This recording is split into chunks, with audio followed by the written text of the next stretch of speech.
I want to take you back to the very beginning, to when God created man in his own likeness. He made them male and female, blessed them, and called them man. This is the written account, tracing the line from Adam to Noah. Adam, who lived 930 years, fathered Seth at 130, passing on that unique likeness. The likeness wasn't just a physical trait. It was a spiritual legacy passed down through centuries. Seth, Adam's son, lived 912 years, fathering Enoch at 105. And like Adam, the account concludes, and then he died.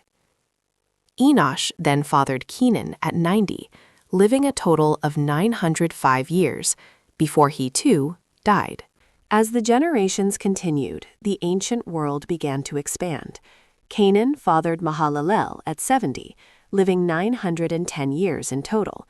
Mahalalel then fathered Jared at 65, reaching 895 years.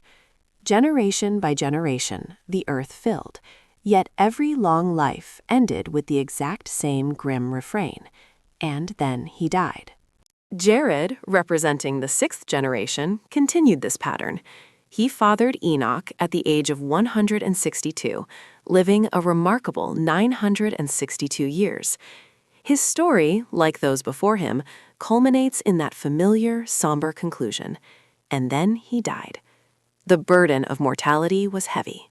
Looking back at these first 6 generations, a stark rhythmic pattern emerges.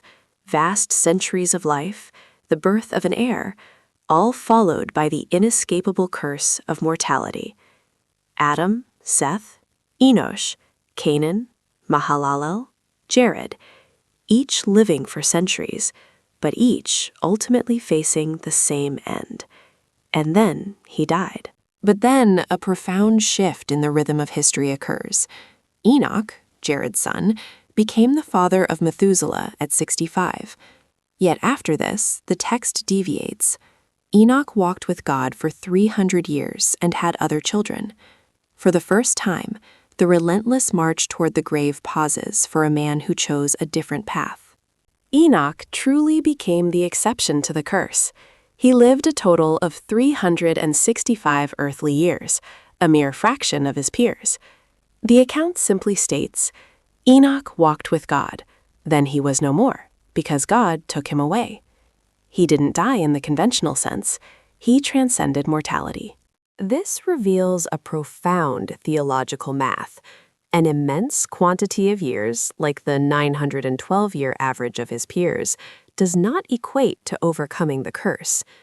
Enoch's 365 years, while shorter, were the most complete. He achieved what centuries of life could not, escaping death through unbroken communion with God. The lineage, however, returns to its predictable course with Methuselah, Enoch's son. Ironically, the son of the man who never died became the longest-lived man to ever walk the earth. Methuselah fathered Lamech at 187 and lived a staggering 969 years in total, before, once again, he died. As we reach Lamech, the 9th generation, nearly a millennium has passed since Eden. The ground remains unyielding, and the curse feels heavier than ever. Lamech, who fathered his son at 182, lived for 595 additional years. This generation was desperate for relief from the painful toil of the cursed ground.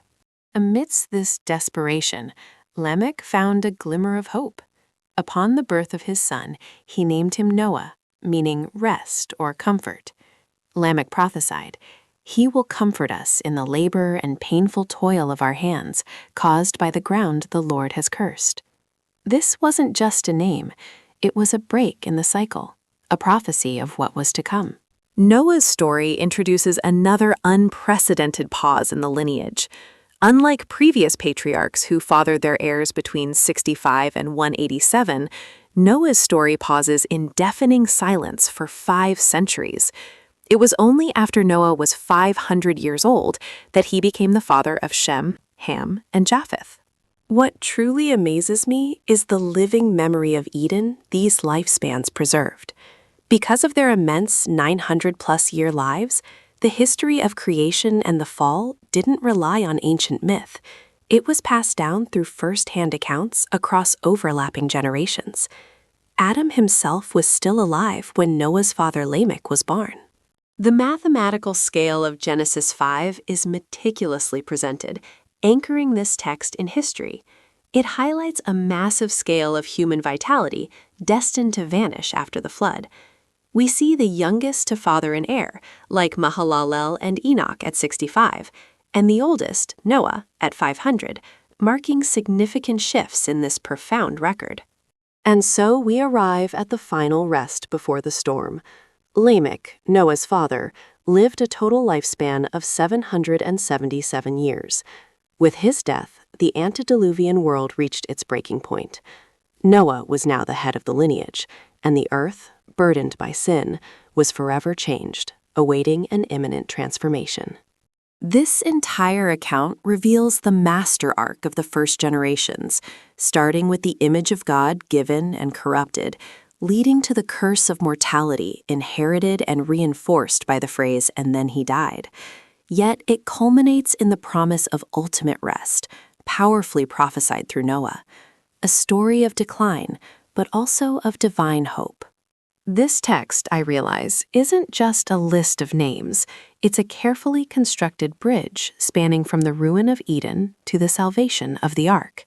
The 10 generations, Adam, Seth, Enosh, Canaan, Mahalalel, Jared, Enoch, Methuselah, Lamech, and Noah, form a vital connection, showing humanity's journey toward a new beginning. In the ancient world, there were 2 paths. The rule was over 900 years of life, labor under the curse, always ending with, "and then he died." But there were exceptions: Enoch's escape from death and Noah's promise of comfort. These exceptions point to something beyond human effort. They point to divine intervention and a greater plan. And so, the genealogy concludes with Noah's 3 sons of comfort, Shem, Ham, and Japheth. After Noah was 500 years old, he became their father, precisely where the next great narrative begins. The cast is assembled. The world is waiting, poised on the edge of a monumental event. The lineage is set. The ancient world has aged into darkness, corruption widespread. The comfort Lamech prophesied is indeed about to arrive, but not in the way anyone expects. The stage is perfectly set for the unfolding drama as we prepare to continue this incredible story in Genesis 6.